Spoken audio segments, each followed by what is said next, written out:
भारतीय परंपरा और भारतीय संस्कृति के साथ संबंधित रखते ऋषि सुनक बने हैं ब्रिटेन के प्रधानमंत्री। और ये यंगेस्ट प्रधानमंत्री माने जाते हैं पिछले 200 सालों में। महज 42 इयर्स की इनकी एज है। अगर हम इनकी फैमिली की बात करें तो इनके जो ग्रैंडफादर थे, इनके दादाजी की बात करें तो वो गुजरावाला पाकिस्तान से बिलोंग करते थे। और अगर इनके पेरेंट्स की बात करें, इनके पेरेंट्स भी अफ्रीका में बॉर्न हुए थे। तो अब इनका जो संबंध है, जो ताल्लुकात है, वो प्री इंडिपेंडेंस इंडिया के साथ है। तो हम इनको कंप्लीटली इंडियन ओरिजिन तो नहीं कह सकते हैं, लेकिन भारतीय संस्कृति के साथ, भारतीय परंपरा के साथ ये संबंध रखते हैं। ये प्रैक्टिसिंग हिंदू हैं और इन्होंने इस बात को बहुत गर्व से भी कहा था। अब ये प्रधानमंत्री बने हैं, ये वैसे ट्रेंडिंग न्यूज है आज के टाइम पे। हम इसके बारे पढ़ रहे हैं, न्यूज चैनल्स में देख रहे हैं। आज मीम्स भी आ रहे थे कि भाई ऋषि सुनक क्या आशीष नेहरा के जुड़वा भाई हैं? तो ऐसा तो कुछ भी नहीं है, वो उनके जुड़वा भाई नहीं है, शक्ल जरूर मिलती जुलती है। लेकिन ऋषि सुनक अभी फिलहाल इनहेरिट कर रहे हैं एक बहुत ही ट्रबल्ड इकोनॉमी यूनाइटेड किंगडम की। बहुत ही डिफिकल्ट फेज से यूके अभी निकल रहा है। इससे पहले लिज ट्रस प्रधानमंत्री रहे 45 दिनों के लिए। अब उनकी पॉलिसीज को, उनके और उनके जो फाइनेंस मिनिस्टर थे क्वासी क्वारतेंग, उनकी इकोनॉमिक पॉलिसीज को काफी क्रिटिसाइज करा गया था। अब कुछ थर्ड वर्ल्ड कंट्रीज की जो प्रॉब्लम्स होती हैं, कुछ वैसी ही प्रॉब्लम्स यूके फेस कर रहा है। तो चाहे वो महंगाई की बात करें या बढ़ते हुए बेरोजगारी की बात करें, तो क्या क्या चैलेंजेस रहेंगे ऋषि सुनक के लिए, ये बातें आज हम डिस्कस करेंगे हमारी एडिटोरियल डिस्कशन एंड एनालिसिस के वीडियो में। और दोस्तों, मैं आप सबका बहुत स्वागत करता हूं आज की चर्चा में। आज है 26 अक्टूबर, तो आज दिवाली के बाद हम वीडियो डिस्कशन शुरू कर रहे हैं। और ऋषि सुनक के चैलेंजेस के आर्टिकल के अलावा 2 और आर्टिकल हम डिस्कस करने वाले हैं आज की चर्चा में। एक तो हिंदू में जो आर्टिकल आया है, रिन्यूएबल एनर्जी रेवोल्यूशन की बात यहां पे करी जा रही है। और एक साइंस एंड टेक्नोलॉजी से रिलेटेड एक आर्टिकल जो कि इंडियन एक्सप्रेस एक्सप्लेन्ड में आया था। हम LMV3 की बात करें, हेवीनेस ऑफ रॉकेट्स, और क्यों जरूरी है रॉकेट्स का हेवी होना फॉर द स्पेस प्रोग्राम्स, इसको हम डिस्कस करेंगे। सो दोस्तों, आज की चर्चा शुरू करते हैं and question of the day will be towards the end of the video. A renewable energy revolution rooted in agriculture. तो इसको लिखा गया है, एक तो हमारे मेंबर हैं नीति आयोग के रमेश चंद जी, और एक है कोंडा रेड्डी चवा जी, जो कि हमारे असिस्टेंट FAO यानी कि फूड एंड एग्रीकल्चर ऑर्गेनाइजेशन की रिप्रेजेंटेटिव हैं। FAO जैसे कि आप जानते ही होंगे कि UN की एजेंसी है पॉवर्टी एलिविएशन प्रोग्राम्स के लिए, रूरल इकोनॉमी के लिए, nutrition and food security programmes के लिए काफी ज्यादा इन्वॉल्व रहती है ये एजेंसी। अब हम क्यों बात कर रहे हैं, बहुत एक न्यू बिगिनिंग्स की यहां पे बात आती है। रिन्यूएबल एनर्जी रेवोल्यूशन की बात करें तो पहला bio energy plant of a German company, of a private company, इसने संगरूर डिस्ट्रिक्ट ऑफ पंजाब में अपने ऑपरेशंस कमेंस करने शुरू करे हैं। अभी पिछले हफ्ते ही इसकी इनॉग्रेशन हुई थी। हरदीप पुरी जी वो भी आए थे यहाँ पे इनॉग्रेशन के लिए। और ये प्रोड्यूस करेगा कंप्रेस्ड बायोगैस। किससे? कंप्रेस्ड बायोगैस प्रोड्यूस करी जाएगी, जो हम पराली की बात करते हैं। बिकॉज अक्सर हम देखते हैं the time between September to December, चाहे पंजाब हो, चाहे हरियाणा हो, चाहे वेस्टर्न यूपी हो, जो किसान हैं वो अपने पैडी हार्वेस्टिंग के बाद जो पैडी स्ट्रॉ होता है उसको आग लगा देते हैं। इसको हम पराली कहते हैं, स्टबल बर्निंग कहते हैं। लेकिन अब ये एक बहुत सुनहरा मौका है कि कैसे हम इस एग्रीकल्चर वेस्ट को कन्वर्ट कर सकते हैं into wealth of by harnessing into renewable energy. तो कंप्रेस्ड बायोगैस की यहां पे बात होती है। और ही नहीं, इसको कन्वर्ट करके हम ऑर्गेनिक फार्मिंग को भी प्रमोट कर सकते हैं। बिकॉज इसका जो स्लरी है, जो मैन्योर में क्रिएट किया जाएगा, वो ऑर्गेनिक फार्मिंग को बहुत बूस्ट करेगा। तो यानी कि एक तीर से 2 निशाने वाली बात हुई। चलिए, तो ये बहुत मच नीडेड ट्रांजिशन था। बिकॉज अक्सर हम देखिए, अभी एयर क्वालिटी इंडेक्स की बात आती है, दिवाली के बाद पटाखे चलने के बाद कहते हैं जी दिल्ली में, नॉर्थ इंडिया में एयर क्वालिटी इंडेक्स बहुत पुअर हो जाता है। स्टबल बर्निंग को भी बहुत इंपॉर्टेंट एक कारण कहा जाता है, फार्म फायर्स को एक बहुत बड़ा कारण कहा जाता है। और खैर, अगर हम देखें पिछले 3-4 सालों में, तो चाहे कोई भी सरकार हो, पंजाब में, दिल्ली में, कोई भी ऐसी सरकार हो, लेकिन इस बात को काफी गंभीरता से लिया जा रहा है। और तो और काफी सारे यंग IAS ऑफिसर्स हैं, काफी यंग ऐसे स्टेट सिविल सर्विसेज ऑफिसर्स हैं, जो कि गांव-गांव में जाके फार्मर्स को भी एजुकेट कर रहे हैं कि क्यों वो स्टबल बर्निंग में इन्वॉल्व हो रहे हैं, क्यों वो आग लगा रहे हैं, और कैसे इंसेंटिवाइज किया जा सकता है फार्मर्स को कि वो अपने पैडी स्टबल को, पैडी स्ट्रॉ को आग न लगाए। तो ये चीजें भी एक्सप्लोर करी जा रही है। वातावरण को काफी प्रदूषित करता है ये सारा का सारा जो काम है, और डेफिनेटली इंसानों की, अगर ह्यूमन हेल्थ की बात करें या अगर हम लाइफ स्टॉक हेल्थ की बात करें, उस पर भी बहुत बुरा प्रभाव पड़ता है। तो सरकार के द्वारा काफी कदम उठाए जाते हैं from time to time. In fact बहुत सारा पैसा भी यहाँ पे खर्च किया जाता है सरकार के द्वारा कि कैसे इस प्रॉब्लम को टैकल किया जा सकता है। तो यहां पे commission for air quality management in national capital region NCR and adjoining areas की भी स्थापना करी गई है।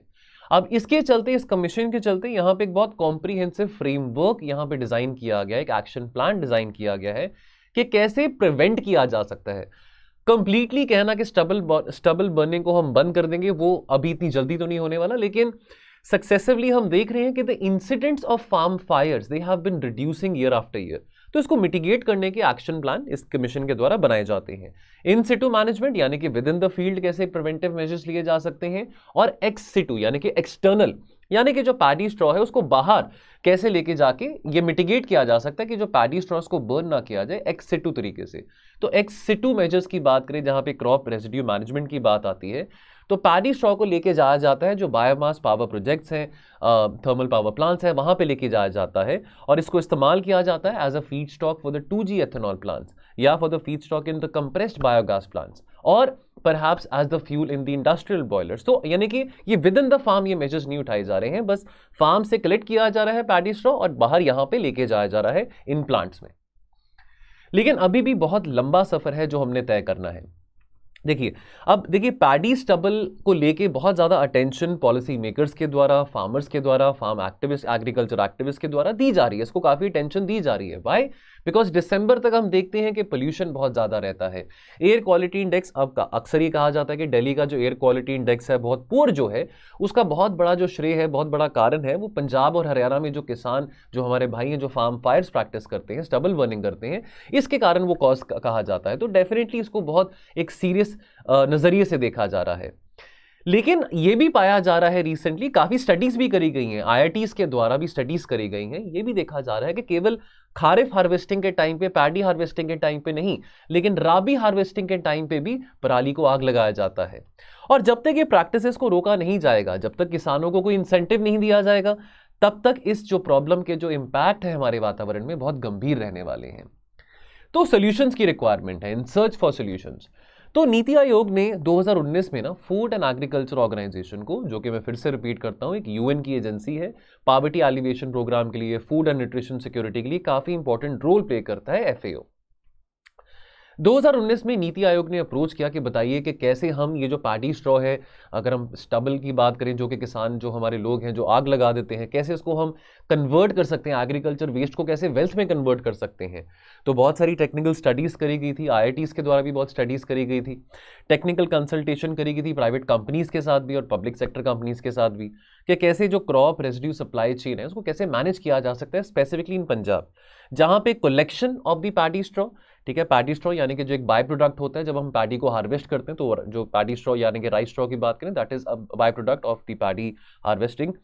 तो कैसे इसको कलेक्ट किया जा सकता है, कैसे इसको स्टोर किया जा सकता है, और कैसे इसका फाइनली यूटिलाइजेशन किया जा सकता है राइस स्ट्रॉ के प्रोडक्टिव मैनर में।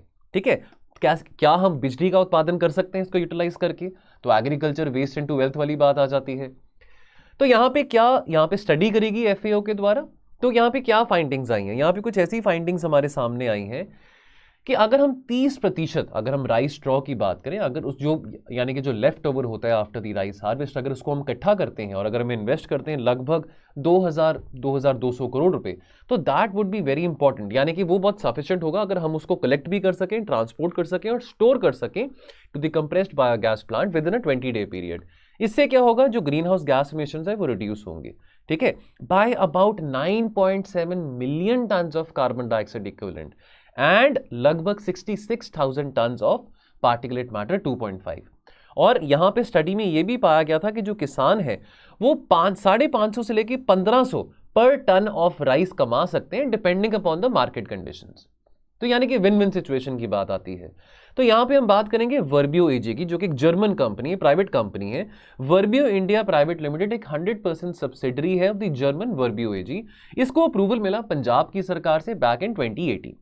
तो जो बायो CNG प्लांट जो कि सेटअप करा जाएगा यहाँ पे, यानी कि जो उस वक्त इन्विजन करा गया था, वो यूटिलाइज करेगा 2.1 lakh ton of the total 18.32 million ton, यानी कि लगभग 1/10, यानी कि अगर हम बात करें लगभग 19 मिलियन टन, मान लें 19 million ton of paddy straw की बात करें, तो almost 1/10 of that would be utilised in that bio CNG plant.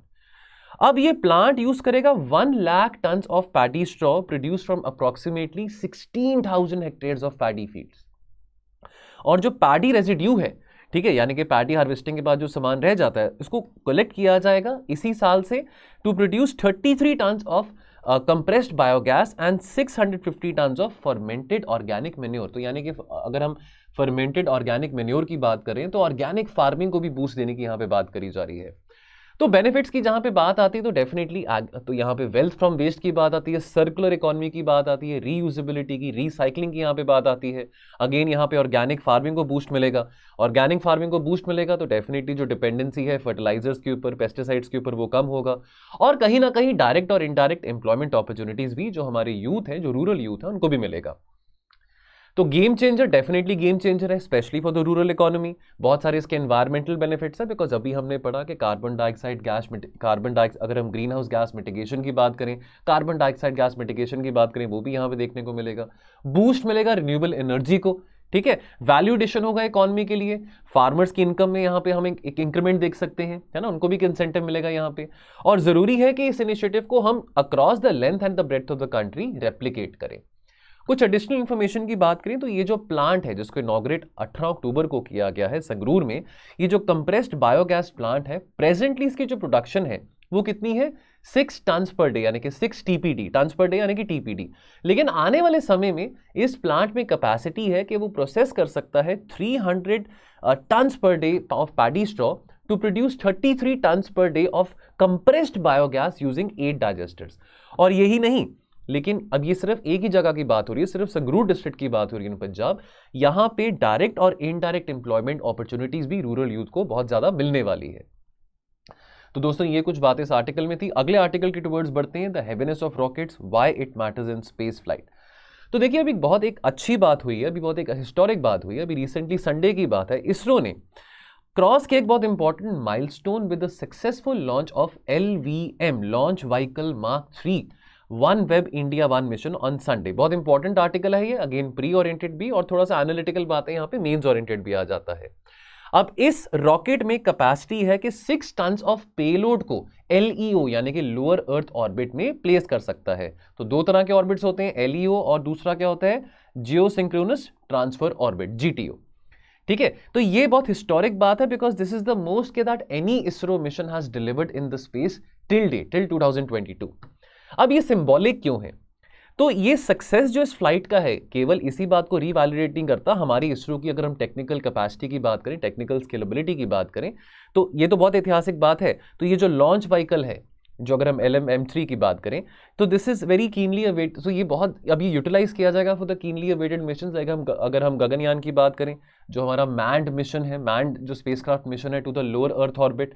और आने वाले समय में अगर हमने हैवी सैटेलाइट लॉन्च मार्केट में एंटर करना है, तो ये जो व्हीकल है, ये जो रॉकेट है, हमारे लिए बहुत ऐतिहासिक साबित होगा। बिकॉज अभी तक हमने अगर हैवी सैटेलाइट लॉन्च करने होते थे तो हम यूरोपियन यूनियन के एरियान रॉकेट के ऊपर डिपेंडेंट थे, जिसका जो लिफ्ट ऑफ मास है, जो लिफ्ट ऑफ कैपेसिटी है, जो पेलोड कैपेसिटी है, वो कहीं गुना ज्यादा है जो हमारे PSLV से और GSLV के मुकाबले में। क्या आपको पता है, बहुत ही कम कंट्रीज हैं, और अभी आपको मैं एक इमेज भी दिखाऊंगा, जिनके पास कैपेबिलिटीज है कि वो सैटेलाइट्स को लॉन्च कर सकते हैं जिनका जो वजन है that is more than 2 tons. Until recently, जैसे आपको मैंने बताया कि इसरो एरियान रॉकेट की मदद लेता था अगर हमने हैवी सैटेलाइट्स को लॉन्च करना था। तो एरियान रॉकेट जो है ये यूरोपियन यूनियन का रॉकेट है। अब LVM3 आपको ये पता हो, इंपॉर्टेंट है इसको, this is also called as GSLV Mark 3। This is meant to end that dependence which we had on the Ariane rocket. ठीक है, तो आने वाले समय में जो भी हमारे एम्बिशियस स्पेस प्रोग्राम्स है, अब चाहे वो मैंड मिशंस हो या मून लैंडिंग्स हो, तो उसमें इस रॉकेट का इस्तेमाल किया जाएगा। अभी हमारे पास 3 तरह के रॉकेट्स हैं, इस बात को हम समझें। एक तो PSLV यानी कि पोलर सैटेलाइट लॉन्च व्हीकल, इसको ज्यादातर यूज किया जाता है मोस्ट ऑफ द मिशंस में। एक आपका आता है जियोसिंक्रोनस सैटेलाइट लॉन्च व्हीकल और GSLV Mk2 Mark 2, और तीसरा है लॉन्च व्हीकल Mark 3 और LVM3।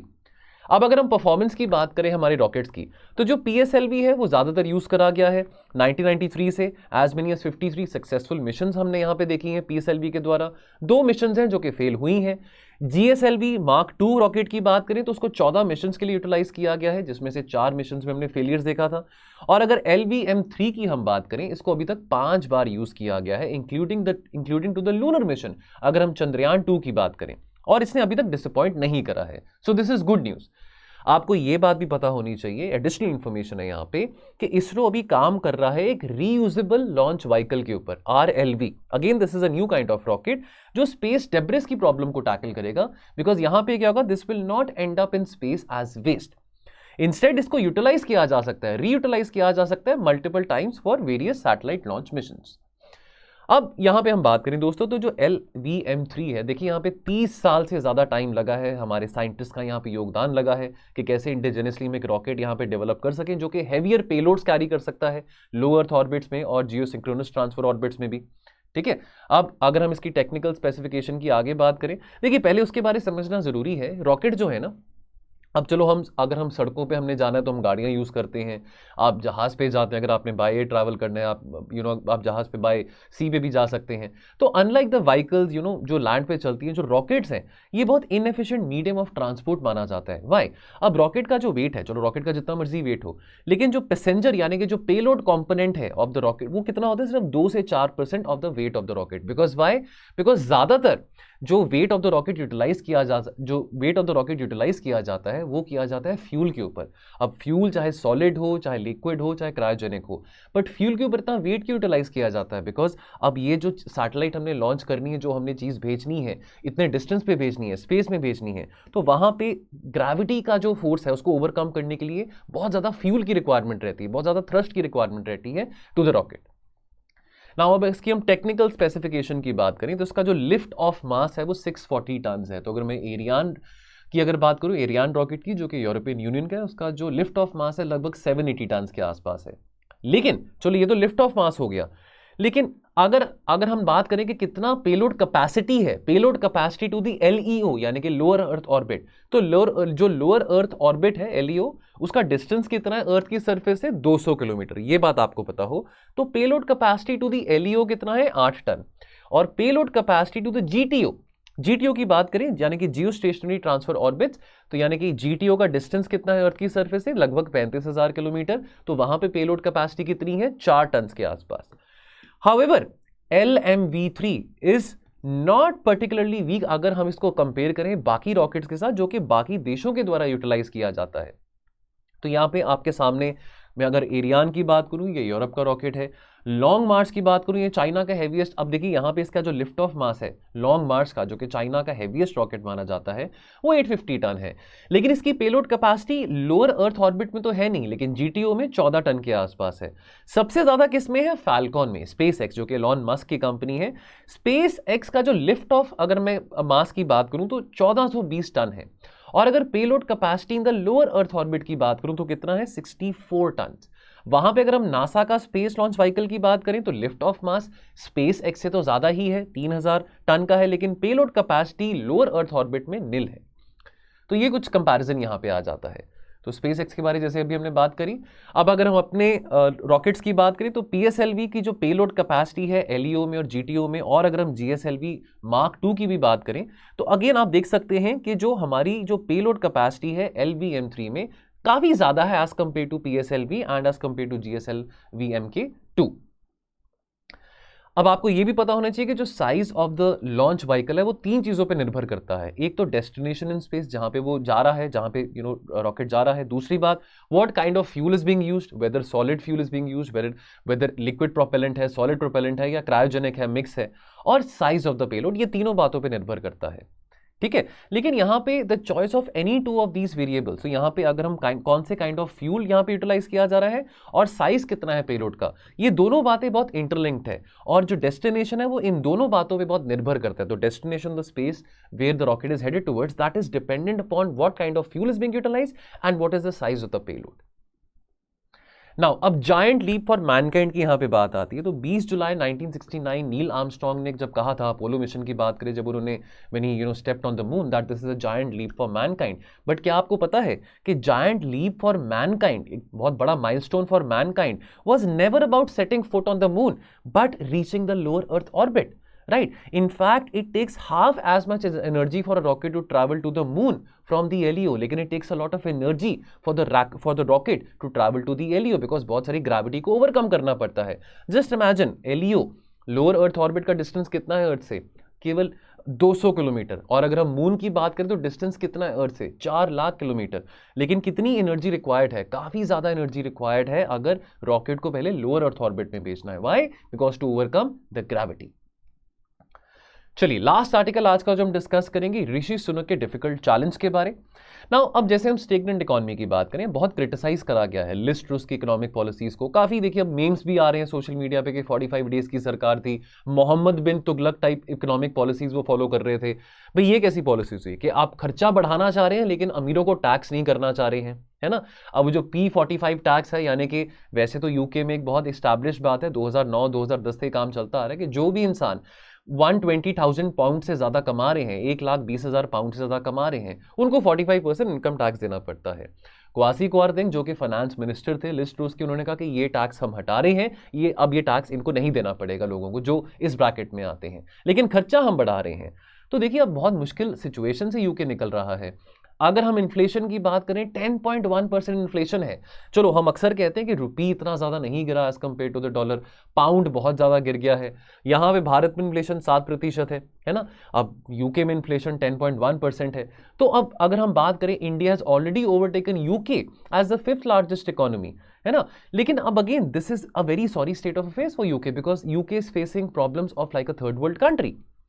And business sentiment, investor sentiment भी यूके की इकोनॉमी में काफी कम हो रहा है। लुक एट द जीडीपी, तो जीडीपी तो प्रोग्रेसिवली इंक्रीज करती है ना। तो यहाँ पे 1960 से लेके 2020 का अगर हम आंकड़ा देखें तो अभी यहाँ पे देख रहे हैं कि जीडीपी डिक्रीज कर रही है, बजाय कि जीडीपी इंक्रीज करती, जीडीपी डिक्रीज कर रही है।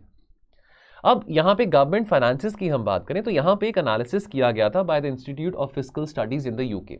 अब इस एनालिसिस के हिसाब से कि भाई 2018-19 तक ना काफी सफिशिएंट रेवेन्यू मोबिलाइजेशन हो रहा था डे टू डे स्पेंडिंग को मीट करने के लिए, ठीक है। यानी कि पिछले 18-17 सालों में, यानी कि 2001-2002 के बाद 2018-19 की बात है कि जब सफिशिएंट रेवेन्यू मोबिलाइज यूके की इकोनॉमी कर पा रही थी। तो यानी कि सरकार के पास जो खर्चा था, यानी कि सरकार डेफिनेटली हर एक सरकार कैपिटल एक्सपेंडिचर करती है जो कि एसेट क्रिएटिंग एक्सपेंडिचर होता है। तो प्रोडक्टिव स्पेंडिंग करना, प्रोडक्टिव एक्सपेंडिचर करना बहुत जरूरी भी है।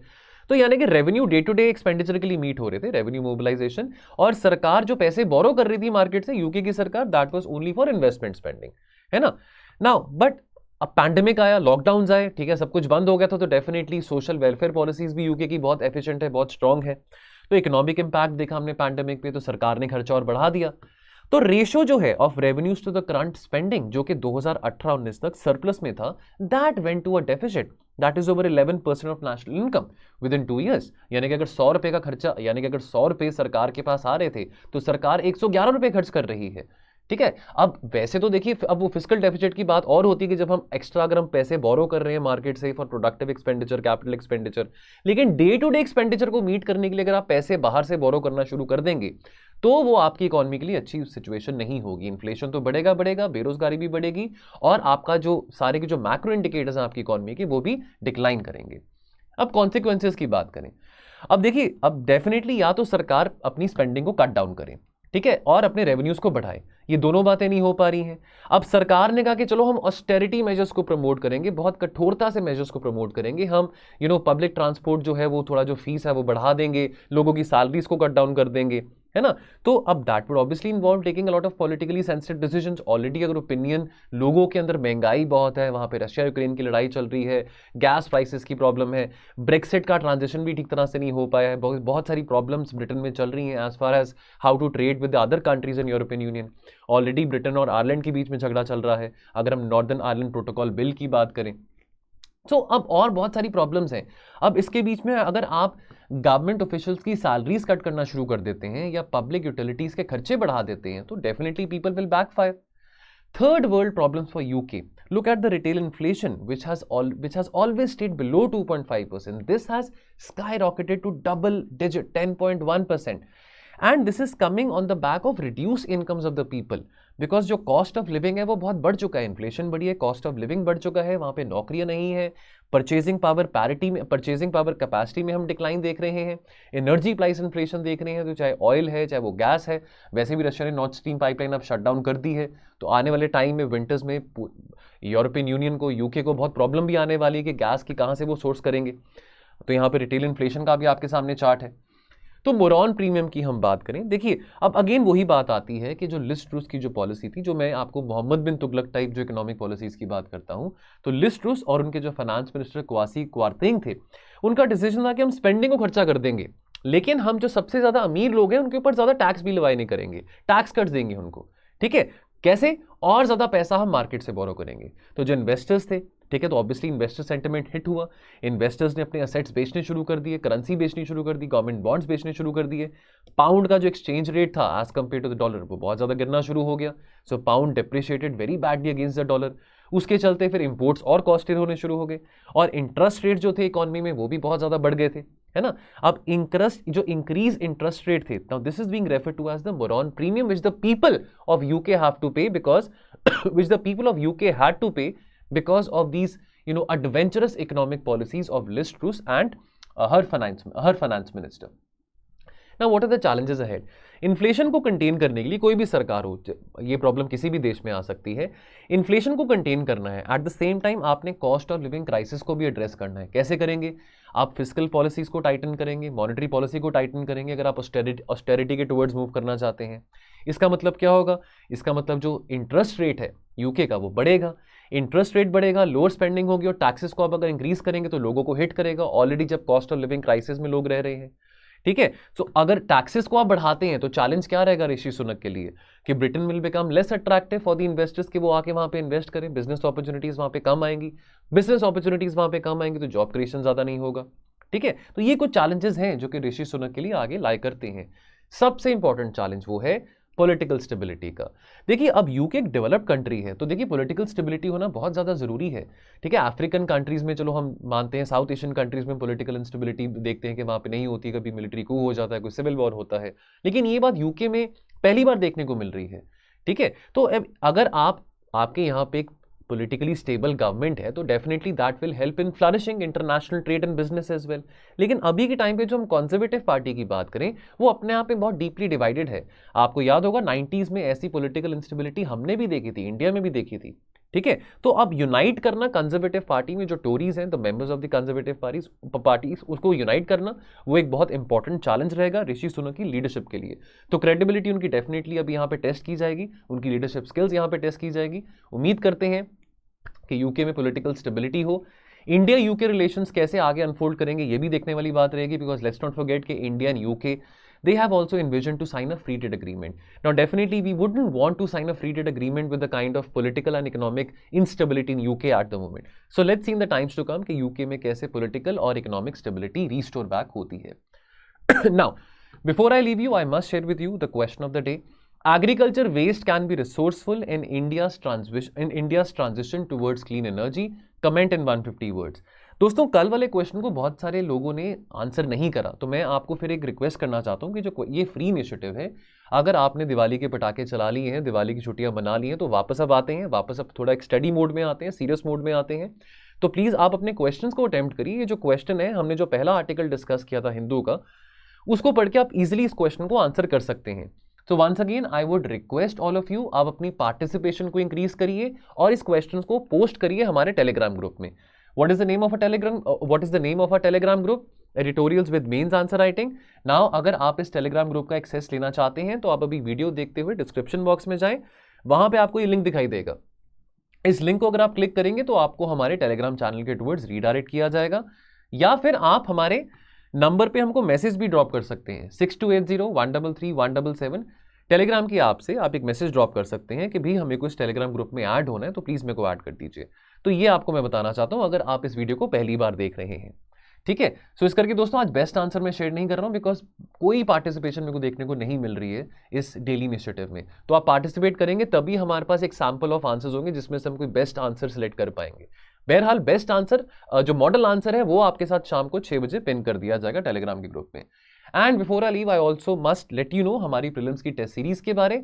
सो दोस्तों यदि आप जुड़ना चाहते हैं हमारी प्रीलिम्स की टेस्ट सीरीज में, which is comprehensively design for UPSC 2023, जिसमें 30 टेस्ट रहेंगे टोटल, सो आप इस सीरीज को अवेल करने के लिए हमारे टोल फ्री नंबर पे कॉल कर सकते हैं। मैं बार बार कहता रहता हूं कि जितना प्रैक्टिस करेंगे उतना ही आप अपने डर को ओवरकम कर पाएंगे, चाहे वो प्री के लिए हो चाहे वो मेंस के लिए हो। लेकिन पहला जो पहाड़ होता है वो प्रीलिम्स का होता है, और अक्सर बहुत सारे अच्छे अच्छे बच्चे होते हैं, अच्छे कैंडिडेट्स होते हैं जिनकी आंसर राइटिंग प्रैक्टिस बहुत अच्छी हुई होती है, लेकिन वो प्री क्लियर नहीं कर पाते हैं। So that can be anyone, right. आप इंटरव्यू देके आ सकते हैं, उसके बाद आपका प्री ना निकले, that can be anyone, that UPSC can be very cruel to anybody, so it's all luck. So but हम सारी चीज़ें लक पे ना छोड़ें, अपनी प्रैक्टिस पे भी चीज़ें पे रिलाई करना बहुत ज़्यादा जरूरी है। तो जितना प्रैक्टिस करेंगे उतना बेटर है। तो यदि आप ये टेस्ट सीरीज अवेल करना चाहते हैं, हमारे टोल फ्री नंबर पे कॉल करके इसके बारे में इंफॉर्मेशन ले सकते हैं। चलिए, तो दोस्तों आज की चर्चा में इतना ही रहेगा। मिलेंगे हम कल और एनालिसिस के साथ। आप अपना ध्यान रखें और पढ़ते रहिए। Thank you so much. जय हिंद।